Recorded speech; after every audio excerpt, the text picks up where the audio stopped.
हो सकती है। जाकिला डॉक्टर साहब, मेरा आपसे सवाल ये है कि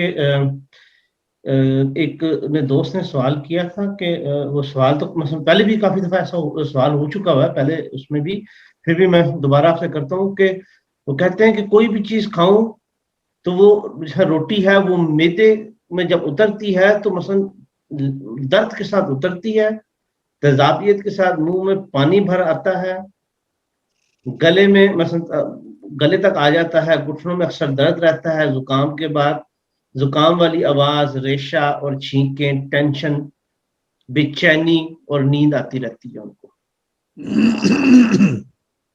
सॉरी, नींद नहीं आती उनको, सॉरी। अल्लाह ताला फजल फरमाए। उन्हें कहें कि मेरक्सोल 30 में दिन में 3 दफा और नेट्रम फास्ट 6x में हर खाने के बाद खाएं। अल्लाह ताला फजल फरमा देगा। अच्छा डॉक्टर